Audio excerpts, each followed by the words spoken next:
Guys, તો કેમ છો? તો આજે હું બનાવવા જઈ રહી છું વડોદરા સિટીનું સૌથી ફેમસ ફૂડ.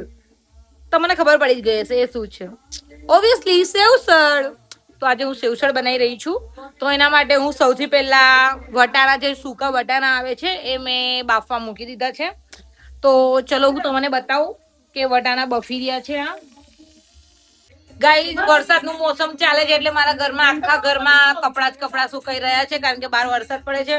મને બહુ ડેન્જર ભૂખ લાગી છે. સેવસળ બનતા વાર લાગશે એટલા માટે હું ડ્રેગન ફ્રૂટ ખાઈ રહી છું.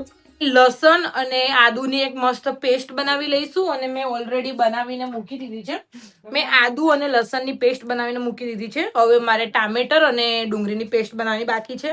પછી એને આપણે મેં કેવી રીતે બનાવવાનું છે હું તમને આગળ બતાવું છું. 2 ટમાટરને ઝીણા ઝીણા કાપીશ અને બીજા 3 ટમાટર છે એની મેં ગ્રેવી બનાવી. ગાઈસ, મેં લઈ લીધી છે ટામેટરની પેસ્ટ, લસણ અને આદુની પેસ્ટ અને ડુંગળીની પેસ્ટ, અને આ છે આખું કાપેલું. આ આખું કાપેલું ધણું ટામેટર છે, અને આ મેં લઈ લીધા છે.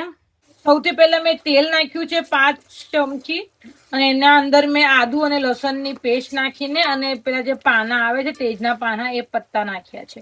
જુઓ ગાઈસ, લસણ અને આદુની પેસ્ટ થોડીક બ્રાઉન થઈ ગઈ છે એટલે મેં એ કઢી પત્તા નાખ્યા છે.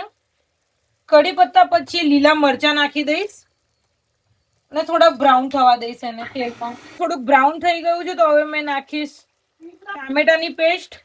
હવે નાખશું ડુંગળીની પેસ્ટ થોડીક. હવે આપણે નાખીશું આખા ટામેટર અને ડુંગળી.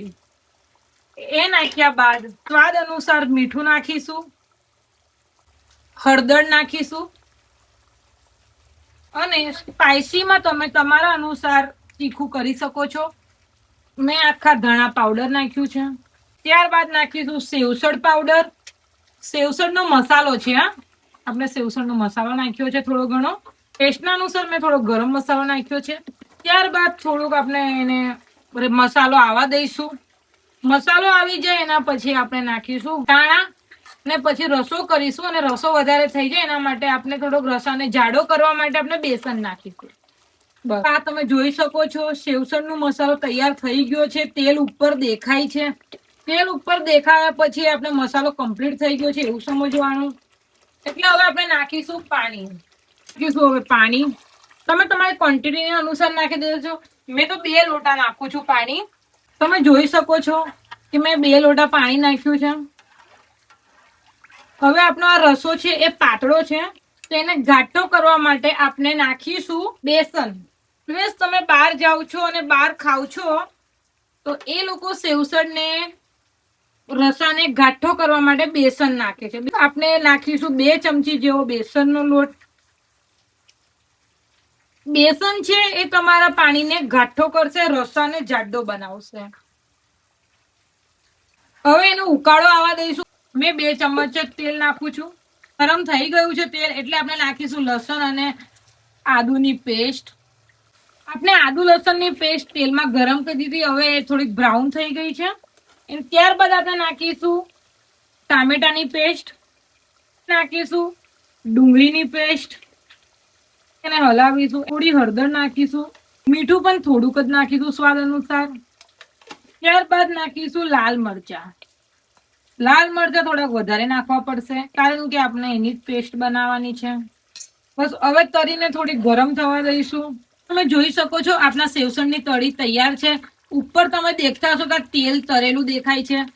તો તેલ ઉપર આવી જાય એટલે સમજી લેવાનું કે તરી આપણી રેડી છે. ગાઈસ, તમે જોઈ શકો છો આપણી સેવસળની તરી તૈયાર થઈ ગઈ છે. એકદમ સ્પાઇસી અને તીખી છે. તમે ઉપર જોઈ શકો છો કે તેલ કેવું તરી રહ્યું છે. તમને આ તેલ દેખાતું હશે. એકદમ કમ્પ્લીટ સેવસળની સેવ તરી બની છે. હવે આપણે નાખીશું બાફેલા વટાણા. તો ગાઈસ, જોઈ લો, તમે જોઈ શકો છો આપણું સેવસળ તૈયાર થઈ ગયું છે. મસ્ત સેવસળ તૈયાર થઈ ગયું છે. હવે આપણે તરી નાખીશું. ગાઈસ, મેં આજે જાતે પહેલી વાર સેવસળ બનાવ્યું છે મારા ઘરે. સિરિયસલી માં સેમ બાર જેવો ટેસ્ટ છે. સારું છે. બસ ખાલી નમકની કમી છે. બાકી તો લાગે છે થોડુંક નોર્મલ લાગે છે બહાર જેવું.